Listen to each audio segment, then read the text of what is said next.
புறப்பொருள் வெண்பா மாலையில் கல் தோன்றி மண் தோன்றா காலத்தே வாளோடு முன் தோன்றிய மூத்த குடி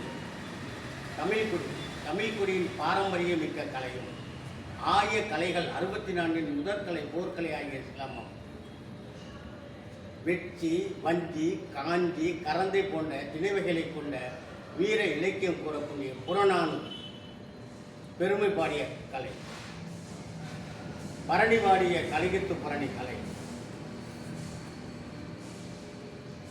அதாவது இந்த சிலம்பத்தில் இருந்து நிகழ்வுகளை பெற்ற கலை. கொடுத்ததோர் வர்மம் 96, படுவர்மம் 12, தட்டு வர்மம் 8, சுண்டு வர்மம் 3, கொட்டு வர்மம் 1. ஆசானின் பட்டுதலால் யாருக்கு இவ்வார் அப்படின்னு அகத்தியருடைய கம்பு சூத்திர நூலில் தெளிவாக கொடுக்கப்பட்டிருக்கிறது. 1100 செயல் மொத்தம். அதில் ஆங்காங்கே ஒன்று குறிப்பிடப்பட்டது. இது அனைத்துமே கோர்த்து உங்களுக்கு நான் ஒரு வரிசையாக சொல்லியிருக்கேன், அவ்வளோதான். சரி, இது சிலம்பத்துடைய சிலம்பம் என்றால் என்ன? இதுதான் பொருள், இதுதான் சிலம்பம். சரி, சிலம்பம் எவ்வாறு தோன்றியது? அடுத்த கேள்வி, 2வது கேள்வி. நம்ம வெளில தான் சொல்கிறேன், வேகமாக தான் சொல்லு. உயிரினங்கள் உலகில் உலகம் தோன்றியது, உயிரினங்கள் தோன்றின. உயிரினங்களில் உயர்வானது மனித இனம். ஆரம்ப நிலை மனிதனின் வேலை உணவை தேடுவது தான். உணவை தேடும் பொருட்டு அந்த கொடிய விலங்கிற்கு இவனே உணவானான். பகுத்தறிவின் பயனாக அருகில் கிடந்த கல்லையும் மண்ணையும் முடிந்த கிளைகளையும் வைத்து தன்னை காத்துக்கொண்டு பயன்படுத்தினான். பிறகு அறிவின் பயனாக அதையே வலிமைப்படுத்தி எரிய ஆரம்பித்தான். பிறகு உலகம் கண்டறியப்பட்டது, அதனை பயன்படுத்தினான். இதைத்தான் வரலாறு செப்புகிறது. பழைய கற்கால மனிதன், புதிய கற்கால மனிதன், உலோக கால மனிதன் என்று. அன்றைய மோகஞ்சதோர ஹாரப்பாவிலிருந்து இன்றைய கீழடி நாகரிகம் வரை ஆயிரக்கணக்கான தரவுகளின்படி ஆதிமொழி தமிழ், ஆதி இனம் தமிழர் இனம், ஆதி நாகரிகம் தமிழர் நாகரிகம், ஆதி தற்காப்பு கலை போர்க்கலை ஆகிய சிலம்பம் அப்படின்னு நான் சொல்லலை, யுனெஸ்கோ நிறுவனம் சொல்லப்பட்டிருக்கு. யுனெஸ்கோ நிறுவனம் இதை அங்கீகாரம் கொடுத்துருக்காங்க, அவங்க கண்டறிந்து சொல்லியிருக்காங்க. எனவே சிலம்பத்தை தோற்றுவே இவ்வாறு இருக்கக்கூடியது. அப்போ சிலம்பத்தை தோற்றவர்கள் ஆதி மனிதர்கள், காட்டுவாசிகள், காட்டுவாழ் மக்கள், பரம்பரையாக வரக்கூடிய பழங்குடியினர். அந்த பழங்குடியினர் தான் மருவி பாண்டியர்கள் ஆனார்கள். அவர் தான் தோன்றது. ஆக சிலம்பத்தை ஈன்ற பெற்றோர் யாரு? ஆதி மனிதர். சரி, இதுதான் சிலம்பம் எப்படி பிறந்து சொல்லியாச்சு. சிலம்பத்தை வடிவமைத்தவர் யார்? உலகத்தில் 1,24,000 பேர் தோன்றியிருக்கிறார்கள். இந்த 1,24,000 பேர்களுக்கும் இறைவன் காட்சி கொடுத்திருக்கிறான். அதில் எந்த விதமான மாற்றமும் இல்லை. அதில் இறுதியாக தோன்றியவர் ஒருத்தர் 1400 ஆண்டுகளுக்கு முன்னால் முகமது நபி ஸல்லல்லாஹு அலைஹி வஸல்லம் அவர்கள் அப்படின்னு சொல்லக்கூடியவர்களுக்கு தன்னுடைய 40வது வயதில் இறைவன் காட்சி கொடுத்து குர்ஆன் என்ற புனித நூலையும் இஸ்லாம் மார்க்கத்தையும் படைக்கிறார். அந்த முகமது நபிக்கு எழுத படிக்க தெரியாது. இது உண்மை என்று தெரிந்து நம்பினா தான் முஸ்லீம், இல்லாட்டி முஸ்லீமே இல்லை. இது ஒரு உதாரணம். அந்த வகையில் ஆரம்பத்தில் தோன்றிய இவர்களை எல்லா பேருமே சித்தர்கள், முனிவர்கள், யோகிகள், ஞானிகள், பேரறிஞர்கள், அவுலியாக்கள், தீர்க்கதரிசிகள், இறை நேசர்கள், இப்படி பலதரமாக அவங்கவுங்களுடைய பாசையில் அவங்கவுங்க ஒரு காலத்தில் சொல்லிக்கிட்டு இருக்காங்க. அதன் அடிப்படையில் முதலில் தோன்றியவர் அகத்திய முனிவர். அவர் சித்தர். அவரை இறைவன் காட்சி கொடுக்குறான். சிலர் கூறுகிறார்கள் சிவபெருமான் காட்சி கொடுக்குறான் என்று, சிலர் கூறுகிறார்கள் முருகக்கடவுள் காட்சி கொடுக்குறானோ. முருகக்கடவுளோ சிவபெருமானோ எனக்கு தெரியாது. ஆக இறைவன் காட்சி கொடுத்தான், அதுதான். அதன் அடிப்படையிலே அவர் தமிழ் மொழியை வளர்த்தார். எழுத்து, சொல், பொருள், இலக்கணம். அதன் பிரகாரம் அவர்கள் மனிதனை வளர்வதற்காக மெய்ப்பயிற்சி, சூடுகள், வர்ம சூத்திரம், கம்பு சூத்திரம், ஜோதிட நூல், வசிய நூல், மருத்துவ நூல் இவைகளை படைத்து அகத்தியர் பூரண காவியம் என்றும் படைச்சிட்டார். அதுக்குள்ளே நமக்கு தேவை இது என்னது? கம்பு சூத்திர நூல் தான் தேவை. ஏன் கம்பை மையமாக வைத்து பயன்படுத்துகிறார் என்றால் கம்பு தான் ஆரம்பத்தில் உள்ள ஒரு ஆயுதம்.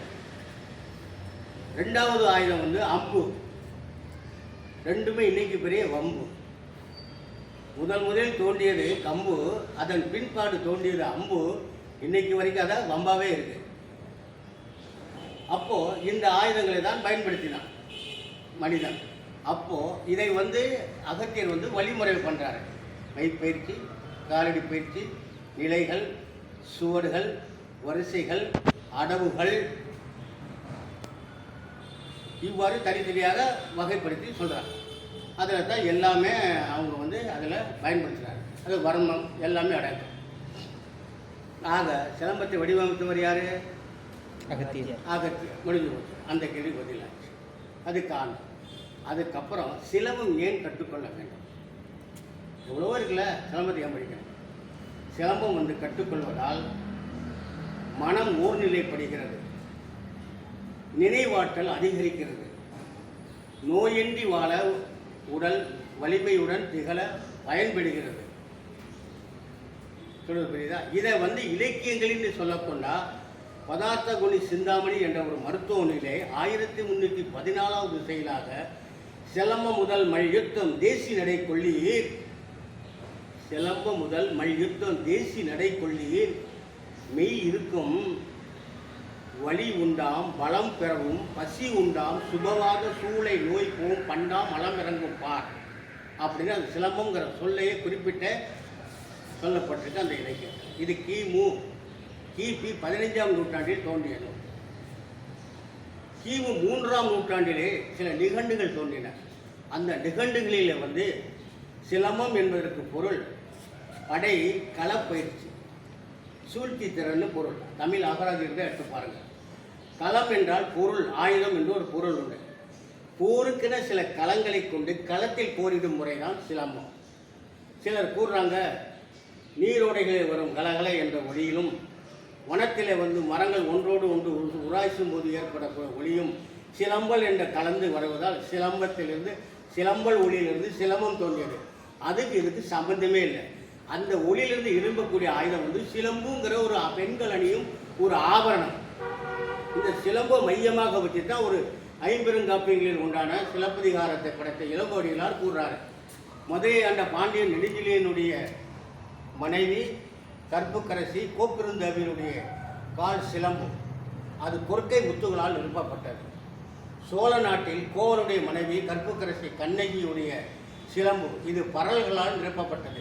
இதை மையமாக வைத்து தான் இந்த காவியம் படைக்கப்பட்டது. ஆக சிலம்பு வேற, சிலம்பம் வேற என்பது புரிந்து கொள்ளுங்கள்.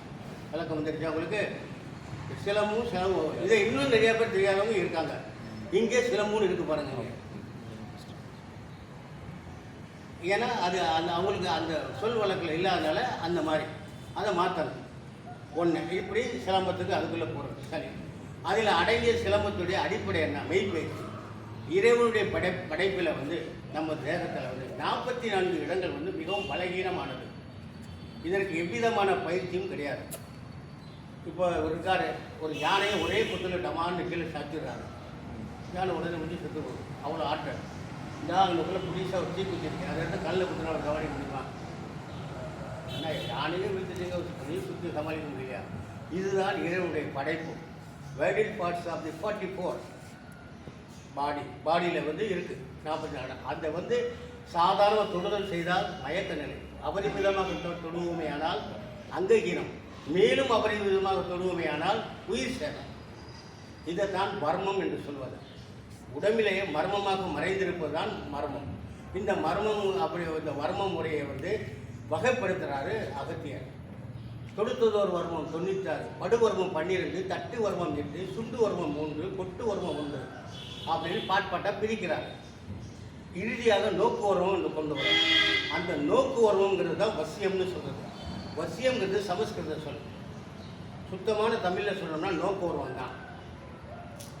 அந்த வசியம்ங்கிற நோக்குவரம்பத்துக்குள்ள 3 பகுதிகளாக பிரிச்சிருக்காங்க. Logic, psychology, hypnotism, mesmerism. இது உங்களுக்கு அர்த்தம் தெரியும் எல்லாமே. இது எல்லாமே கலந்தது தான் நோக்குவரம்பம், வசியம்னு சொல்கிறாங்க. அன்றாட நம்ம வாழ்க்கையில இருக்குது. இதுக்கு நம்ம முன்னோர்களே ஒரு பழமொழியே சொல்கிறாங்க, கல்லெறி பட்டாலும் கண்ணெறி படாதே. அது தாக்கக்கூடியது. நீங்கள் கூட நடைமுறையில் பார்க்கலாம். சில பேர் வந்து ஒரு குழந்தை தன்னுடைய குழந்தையோ அதனால லேட்டாக ஆகிருக்கிறேன் சொல்லி என்ன பண்ண அப்போது கல்லெறியப்பட்டாலும் கண்ணெறியப்படாதுன்னு சொல்கிறாங்க. அப்போது அந்த குழந்தைய கையில் வச்சுட்டு நிற்பாங்க. அப்போ நிற்கும் போது ஒரு பக்கத்து வீட்டுக்காரங்க 3வது பேர் இது யார் பிள்ளை? எங்கள் அண்ணன் மகன். பரவாயில்லைங்க கொண்டா நல்லா இருக்கானே அப்படின்னு கொடுத்துட்டு போயிடுவாங்க. போய் ஒரு 10 நிமிஷம் தான் இந்த புள்ள அழுக ஆரம்பிக்கும். இவங்க என்ன புள்ள அழுகுது? ஒழுங்காக தான் இருந்தால் திடீர்னு அழுகுறானே, இங்கே கொண்டா எறும்பு கடிக்கும் தடவி போகிறேன் அப்படின்னா, எறும்பு கடிக்கலையே, ஒன்றுமே இல்லையே, நல்லா தான் எனக்கு அழுகுது, மேலே அழுகுது. அப்போ இன்னொருத்தருக்கு வேறு யாரும் பிள்ளைய எடுத்தாங்களா? ஆமாம், இந்த அந்த ஒரு அடுத்த தெருவில் இருக்கக்கூடிய இன்னார் வந்து அந்த பிள்ளைய எடுத்து கொஞ்சிட்டு போனாங்க. சரி, அவள் காலடி மண்ணை எடுத்து சுற்றி போடுங்க, இல்லை கோயிலில் போய் விபூதி போட்டுவாங்க, இல்லை இப்போ பள்ளிவாசல் போய் மந்திரிச்சிட்டு வாங்க அப்படிங்குவாங்க. ஏன்? அந்த பார்வையாக்கப்பட்டிருக்கு, அந்த பிள்ளைக்கு பாதிப்பு ஏற்பட்டிருக்கு. இதைத்தான் கல்லெறிப்பட்டாலும் கண்ணெறிப்படாதே அப்படின்னு சொல்லப்படுது. இதைத்தான் நோக்குவர்மம்னு சுத்தமான தமிழில் சொல்லப்படுது. நிறைய பேர் சொல்லுவாங்க நோக்குவர்மம்னு இருக்காங்க, டெஃபினட்டாக உண்டு. நோக்குவர்மத்தை பயன்படுத்துவாங்க. இப்போ உதாரணத்துக்கு வந்து நடந்த நிகழ்வே சொல்லலாம். கௌதம புத்தர் உங்களுக்கு தெரியும். கௌதம புத்தர் யார்? கபிலவஸ்து ஆண்ட சித்தார்த்தருங்கிறவர் தான் கபிலவஸ்து. கௌதம புத்தர். கௌதம புத்தர் அப்படிங்கிறது யோகின்னு அர்த்தம், ஞானின்னு அர்த்தம். அது வந்து பார்சி மொழியில் சொல்லக்கூடியது. சமஸ்கிருதத்திலே அது கலந்துருக்கு. அவர் வந்து தன்னுடைய மனைவி யசோதை, மகன் ராகுலன் எல்லாத்தையும் திறந்து நாட்டை விட்டு அவர் என்ன செய்கிறார்? தியானத்தில் வர்றாரு.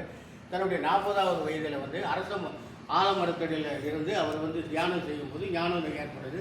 புத்த மதத்தை தோற்றுவிக்கிறார். அந்த புத்த மதத்தை ஏற்படுத்துகிற அவருடைய தன்மை என்ன? அவர் தனிமையில் வந்து காட்டு பகுதியில் வந்து தியானத்தில் இருக்கும்போது சிங்கம், புலி இவருடைய மனிதனுடைய வாடையை கோப்ப முடிஞ்சு திங்கிறதுக்கு பசியோடு வரும். அப்போ இவர் கண்ணை திறந்து பார்த்த உடனே சிங்கம் கதறிக்கிட்டு ஓடுமா, புலி அதுக்கு மேலே ஓடுமா, பயம். அப்போ அந்த ஒளியாகப்பட்ட கண்ணொளி வந்து எவ்வளோ தூரத்துக்கு தாக்கியிருக்கு. அதுதான் நோக்குவர்மம். நோக்குவர்மத்திலே வீழ்த்தியிருக்கார் அவர். அவ்வளோ ஆற்றல் இறைவன் கொடுத்துருக்கான். இதுதான் ஒரு உதாரணமான சொல்லக்கூடியது. இது அடுத்தது நாம் வருவோம். இப்போ கம்புக்கு ஒரு வழக்க முறையே வந்துடும். இந்த கம்பை எப்படி பிடித்தார் அப்படிங்கிறார். நேர்பிடி, எதிர்பிடி எல்லாருக்கும் தெரியும். சுற்றுகள் எத்தனை? 2 சுற்றுகள் தான், அதுவும் உங்களுக்கு தெரியும். சரி, இந்த இதை வந்து பயன்படுத்தக்கூடியதுக்கு ஏன் கம்பை மையமாக வச்சுருக்காங்க அப்படின்னா, எளிதில் கிடைக்கக்கூடிய ஒரு ஆயுதம் கம்பு தான் அந்த காலத்தில். ஏன்னா நம்மளுக்கு இருக்கிற பகுதி 100 வருஷத்துக்கு முன்னாடி என்னவா இருக்குங்க? பணமாக தானே இருக்கும், காராக தானே இருக்கும். அதனால வந்து எளிதில் கிடைக்கக்கூடிய ஆயுதம். இந்த மையமாக இந்த ஆயுதத்தை, இந்த கம்பை வச்சு தான் ஆயுதங்கள் வேறு படைக்கப்பட்டது. அதனால அந்த இதை வந்து எப்படி இருக்குங்கிற லெவலில் நம்ம தெரிஞ்சுக்கலாம். அதுக்கு அடுத்தது வந்து காலடிகள். காலடிகள் 7. அது உங்களுக்கு தெரியும். 7 அடிக்கு பேர் குதிரை வடிவு, காலை வடிவு, புலி பாய்தல், வீடு, அதுக்கப்புறம் பிறலை, பாம்பு வடிவு, திருப்பம். இந்த காலடி 7க்குள்ளே தான் மையப்படுத்தி வைக்கப்பட்டது. அதற்கு அடுத்த ஸ்டேஜ் வந்து சுவடுகள். சுவடுகள் என்றால் என்னன்னா, நம் முன்னோர்கள் கையாண்ட வழிமுறையை அப்படியே தொடருது. இவர் இன்னாருடைய சுவட்டை பின்பற்றி நடக்கிறார், கேள்விப்பட்டிருக்கீங்க. அது போல செய்கிறது. அது 12 சுவடுகள். தலைச்சுவடு, கைச்சுவடு, ஒட்டைச்சுவடு, ரெட்டைச்சுவடு, தெக்கன் சுவடு, வடக்கன் சுவடு, ஒலிவச்சுவடு, மணல்வாரி சுவடு, நிலக்குத்தி சுவடு, முட்டுக்குத்தி சுவடு, ஒலிவச்சுவடு. இந்த சுவடுகள் உருளை சுவடு. இந்த 12 சுவடுகளையும் அதனுடன் இணைத்து வரிசைகள் என்பது காலடிகள், சுவடுகள், நிலைகள் கலந்தது வரிசைப்பட்டிருக்கு. அந்த வரிசைகளை வணக்க வரிசை, ஐயன்கால் வரிசை, குறவஞ்சி வரிசை, துலுக்கான வரிசை, பனையேறி மல்லு வரிசை, படைவீச்சு வரிசை, கிளிக்குண்டு வரிசை, கிடாமுட்டு வரிசை, நாகம் 16 வரிசை, குறவஞ்சி வரிசை, கள்ளப்பத்து கர்நாடக வரிசை, அப்படியே சொல்கிறது ஏன்னா சிரம வரிசை, மல்லட வரிசை, கரடிகை வரிசை, கல்யாணத்தட்டு வரிசை, கூடல் ஒளிவு வரிசை, குத்து வரிசை, செடிக்குச்சி வரிசை. இந்த வரிசைகள் அதனுடன் செலவிடப்பட்டு 56 அடவுகளை மேற்கோளாக காட்டி பயன்படுத்தி அதை வகைப்படுத்தியிருக்காங்க வரிசைகளை. நிலைகள் வந்து 2 நிலைகள், மனித நிலை, மிருக நிலை. மனித நிலை வந்து அசுவ, கஜ, வராக, மாருதி, சர்ப்ப, காளை, சிங்கம், புலி, கரடி, மீன், கொக்கு, கருங்குருவி இவைகள். இதைத்தான் தமிழில் என்ன சொல்கிறாங்கன்னா குதிரை வடிவு, காளை வடிவு, குரங்கு வடிவு, யாழி வடிவு, யானை வடிவு, கொக்கு வடிவு, கருங்குருவி வடிவு, மீன் வடிவு, சிங்க வடிவு, புலி வடிவு, கரடி வடிவு அப்படின்னு தனித்தனியாக வந்து சொல்லப்படுறது. சமஸ்கிருதத்தில் எடுத்தாளப்பட்டிருக்கு. இதனுடைய தன்மைகளை பயன்படுத்தி இதில் ஏன் இந்த முதலாம் அடியை வந்து குதிரை வடிவில், ஏன் முதலாம் அடியை வந்து குதிரை வடி வச்சுருக்காங்கன்னா, உதாரணம் உங்களுக்கு தெரியும், யாரும் சொல்லியிருக்கு. இன்றைக்கி ஒரு மிஷின் இருக்குது. இது என்னப்பா 10 ஹார்ஸ் பவர் 100 ஹார்ஸ் பவர்வா, எலிஃபண்ட் பவர்னு வைக்க வேண்டியதானே. அதுதான் எக்ஸாம். சொல்ல புரியுதா? சரி, இந்த 7 அடி தான் காலடி, இதுக்கு என்ன நிர்ணயம்? எவ்வளோ பெரிய வார்த்தை இருக்கணும். காலடி தானே சொல்லு 7 தான் சொன்னால் கரெக்டு.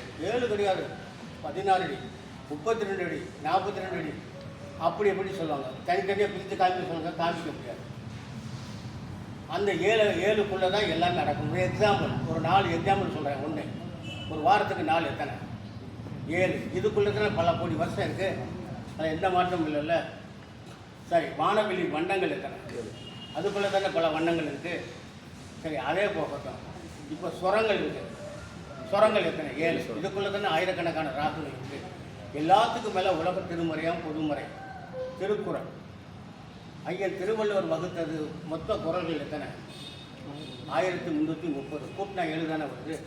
ஒவ்வொரு குறளுக்கும் 7 சொற்களாக படைக்கப்பட்டிருக்கு. 1330 குறளுக்கும் 7 சொற்களால் தான் படைக்கப்பட்டிருக்கு. அதில் எந்த விதமான மாற்றம் இல்லை. அதுபோல் சிலம்பத்துடைய காலடிகள் 7 தான்.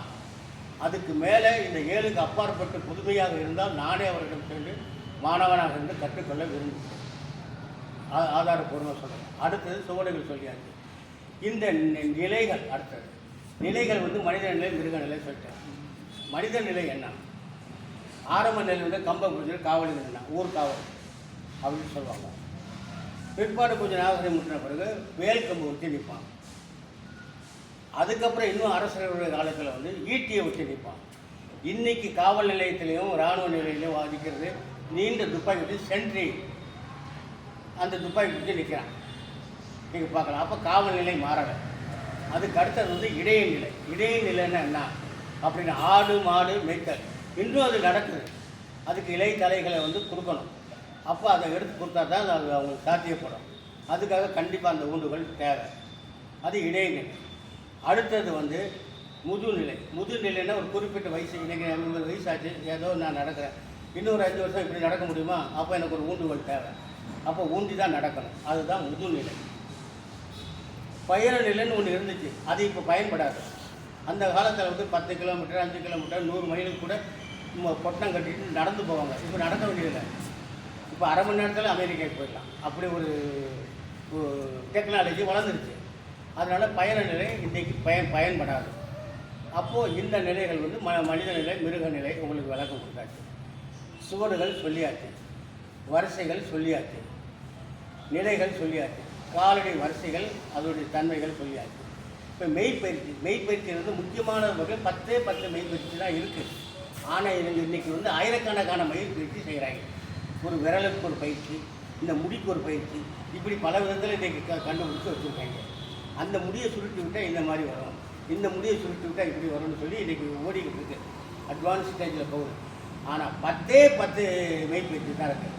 ஐ rotation, neck rotation, arm rotation, hip rotation, leg swing, hand swing, side situp, குனிந்து நிமிரல், கண்டா, அவ்வளோதான். 10 முடிஞ்சு போச்சு. இதுக்குள்ளே தான் எல்லா விதமான எக்ஸசைஸும் இன்க்ளூடிங். அது எந்த விதமான மாற்றமும் கிடையாது. இதை தான் டெவலப் பண்ணி செய்யணும். இது சிலம்பத்தில் பயன்படுத்தப்படுது. அடுத்தது மெடிடேஷன், தியானம். அந்த தியானம் வந்து சிலம்பத்தில் இருந்தால் தோன்றியது. தியானத்தை வந்து மெயினாக 2 தியானங்களை பயன்படுத்துகிறார்கள். And silent meditation, dynamic and breathing meditation, மூச்சுக்கலை, அமைதி. இது 2மே வந்து செய்கிறது அந்த அவசியமானது. இது வந்து இதில் இருக்குது, சிலம்பத்தில் இருக்குது. அடுத்தது யோகா. சிலம்பம் என்பதே ஆயுதம் உள்ள யோகான்னு பேர். யோகா கிடையாது, தட் இஸ் ஏ ராங். ஓஹா, சமஸ்கிருதம் என்றைக்கு நுழைஞ்சிட்டோ அன்றைக்கி அது யோகாவாக மாறிடுச்சு. இதுதான் உண்மை நிலவரம்.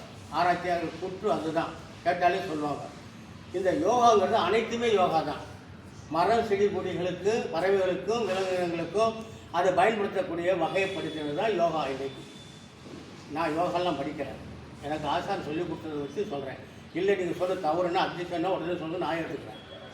நான் சொன்னீங்களே மாஸ்டர் நீங்கள் சொல்கிறது சரியில்லை அப்படின்னு வேறு யாராச்சும் யோகா கூட வாங்கியிருக்கீங்க, இதில் எனக்கு தெரியாது அப்படி இருந்துச்சுன்னா நான் சொல்கிறது சரியில்லைன்னா சொல்லுங்கள், நான் ஏற்றுக்கிறேன். நான் அன்னாட வாத்தியார் முன்னாடி பேசக்கூடாது. இல்லை, நானும் ஒரு மாணவன் தான், இன்னும் கற்றுக்கொள்ள வேண்டியது எவ்வளவோ இருக்குது அப்படி சொல்லுங்கள், இல்லைன்னா விடுங்க, அவ்வளோதான். அதுக்கு அடுத்தபடியாக செய்யக்கூடியது காரணிகள், அது சுவடுகள், வரிசைகள், இவ்வளவு செஞ்சதுக்கு கொண்டது தான் இந்த சிலம்பத்துடைய முறைகள். இந்த சிலம்பத்துக்கு வந்து சில முறைகள் வந்து வைத்திய முறை. சிலம்பத்துக்கு என்ன வைத்திய முறை, அதுதான் வெரி வெரி இம்பார்ட்டன்ட். இந்த வைத்திய முறை யாருமே செய்கிறது, யாருமே எங்கேயுமே கிடையாது. தமிழ்நாட்டை பொறுத்த வரைக்கும் நான் மலேசியா போயிருக்கேன், அங்கேயும் கிடையாது. தாய்லாந்து போயிருக்கேன், அங்கேயும் கிடையாது. கம்போடியா போயிருக்கேன், அங்கேயும் இல்லை. இந்தோனேஷியா போயிருக்கேன், அங்கேயுமே அதுக்கு மேலே ஆக்வேலையும் பேக்குவேடு. சிங்கப்பூர் போயிருக்கேன், ஒன்றுமே கிடையாது. ஜாவா சுமத்ரா போயிருக்கேன், அங்கே சுத்தமாகவே இல்லை. மலேசியாவில் ஒரே ஒரு பள்ளிக்கூடத்தில் மட்டும் அந்த ஒரு மெடிடேஷன் சிம்பிளாக வந்து தொடங்கிறதுக்கு வச்சுருக்காங்க. அவங்களும் யாரானா கராத்தில் இருக்கிறத அப்படியே இன்வால்வ் பண்ணி செஞ்சுக்கிட்டு இருக்காங்க. சொல்கிறது புரியுது அவங்களுக்கு? அதனால இந்த ஸ்டேஜில் இருக்குது. ஆனால் கண்டிப்பாக வந்து நாம் ஆரம்பிக்கும் போது இதெல்லாம் செஞ்சு தான் தீரணும். அந்த தியானம், அந்த ஓகாங்கிற யோகாவை பயன்படுத்தணும். அதுக்கப்புறம் வந்து ஆயுத வகை. சிலம்பத்தில் ஆயுத வகை 3 விதமான ஆயுத வகை. அன்றைக்கே கேள்வி கேட்டு நீங்கள் புரிஞ்சிருக்கோம் உங்களுக்கு. நீண்ட வகை ஆயுதங்கள், குட்டையான ஆயுதங்கள், தொய்யலான ஆயுதங்கள். நீண்ட வகை ஆயுதங்கள் கம்பு, வேல்கம்பு, ஈட்டி, இது சூலாயுதம், வேலாயுதம், கதாயுதம், திரிசூலம். இது பூரா வந்து நீண்ட. கட்டையான ஆயுதங்கள் வாள், கேடயம், கட்டாரி, குத்துவாள், கூர்வாள், அரிவாள். இது பூரா கட்டக்கம்பு. இவை பூரா குட்டையான ஆயுதங்கள். தொய்யலான ஆயுதங்கள் விழுது, வேட்டி, சேலை, துண்டு, சுருள்வாள், திருக்கை வாள். அப்புறம் வந்து தொய்யலான அதாவது பெல்ட்டு, உடை கருவி. இவைகளும் வந்து 3 விதமாக பகுத்து அவங்க வச்சுருக்காங்க. ஆக ஆயுதங்க வகைன்னு சொல்லும்போது, ஆயுத வகை சொல்லணும்னா நான் சொல்கிறேன்னு சொல்லி அடிக்க போட்டு எல்லா ஆயுதத்தையும் மொத்தமாக சொல்லுவாங்க. எந்த ஆயுதம் எதுக்குள்ளே இருக்குது அது தெரியணும். முதல்ல பேசிக் அது சொல்லியாச்சு. அப்போ ஆயுத வகை முடிஞ்சிட்டு. இப்போது இன்றைக்கி வந்து சில பேர் இன்றைக்கி உள்ள கரண்ட்டை வந்து போட்டிகள் நடத்துகிறாங்க. ஒற்றை கம்பு அது தனிக்கிறேன், அது ஓகே. அதுக்குள்ளே முதல்ல போர் சிலம்பம் அதோடைய வகைகள். 2வது வந்து அலங்கார சிலம்பம் அதோடைய வகைகள்.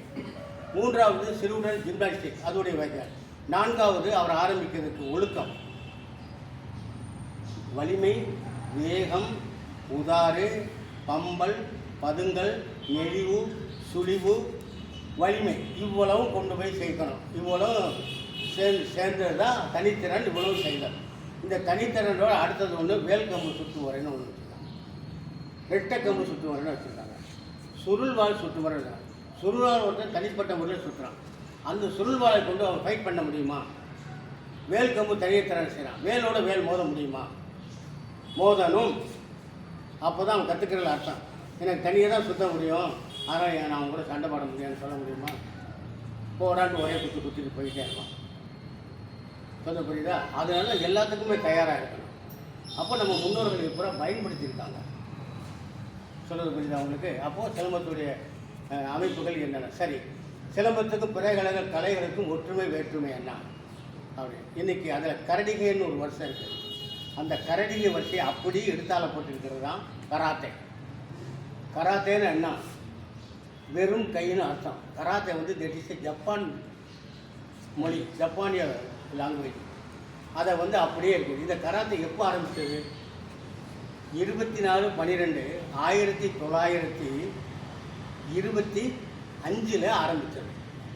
100 வருஷம் ஆச்சு கராத்தே ஆரம்பிச்சு. இது யார் ஆரம்பித்தாங்கன்னா சாவுலின். சாவுலின்னா கோயில்னு அர்த்தம். டெம்பிள்னு இங்கிலீஷில் சொல்கிறது. அந்த கோயிலில் வந்து ரிஜின் ஃபெனகோசி அப்படிங்கிற அவனுடைய பெட் நேம் வந்து சோட்டை. தன்னுடைய சோட்டை அப்படிங்கிற பேரில் வச்சு கான்னா பள்ளிக்கூடம், சோட்டே கான் கராத்தே ஸ்கூல் ஆரம்பித்தான். நான் சொன்ன தேதியில் அவருடைய மாணாக்கர்கள் ஏகபமாக பிரிஞ்சாங்க. யாமகுச்சி, மபுனி, ஒயாமா, மேரிகான், இப்படி கேரி அலெக்சாண்டர், இப்படி பல பேர்கள் வந்து தனி ஆக்டிவிட்டீஸாக இசிடியோ, ரியோ, ஹேஜு, சோடகான், கோஜிரியோ, ஒக்கினவா, இப்படி பல இதுகளை வந்து பிரித்து இன்றைக்கி தெரியும். நம்ம அதுக்குள்ளே வேண்டாம். அதாவது தோண்டியது கரடிகையில் இருந்து கராத்தே தோண்டியது, அவ்வளோதான். அவங்க கைப்பற்றியிருக்காங்க. அது எந்த விதமான மாற்றமும் இல்லை. அப்போ அதில் ஒற்றுமை என்ன? எப்படி வரிசைகள் நம் தனிப்பட்ட முறையில் சிலம்பத்தில் இருக்கோ அதுபோல் கட்டா அப்படின்னு சொல்லி அது வரிசை. கட்டாங்கிறதுக்கு என்னது? வரிசை என்று பெயர். அது அவங்க வந்து பயன்படுத்திக்கிறாங்க. குமிதுக்கிறாங்க. குமிதுனா சண்டை முறை. நாம் சண்டை முறை செய்கிறோம் சிலம்பத்தில். நல்லா இன்னும் நல்ல கிராமங்களில் போய் பாருங்களேன், முன்னோர்கள் இருந்தாங்கன்னா அங்கே சிலம்பம் செய்கிறாங்க. ஒரு பாட்டி இருக்கும், பாட்டி இங்கே சிலம்பம் செய்கிறாங்களா? இங்கே போய் சிலம்பம் என்னடா? அவர் இல்லை சிலம்பம் அவங்க தெரியலையே. இல்லை பாட்டி இந்த கம்பு சண்டையா? கம்பு சண்டைன்னு சொல்கிறா, சிலம்பம் என்னமே போட்டு குழப்பிக்கிட்டு இருக்கேன் அப்படின்வாங்க. ஏன்னா சிலம்பம்னு தெரியாது கிராமத்தில். கம்பு சண்டைன்னா தான் தெரியும். அந்த காலத்தில் அப்படி தான் பயன்பட்டாங்க. சரி, இதை வச்சு பயன்படுத்தி இப்படி நடந்திருக்கு அந்த காலத்தில்.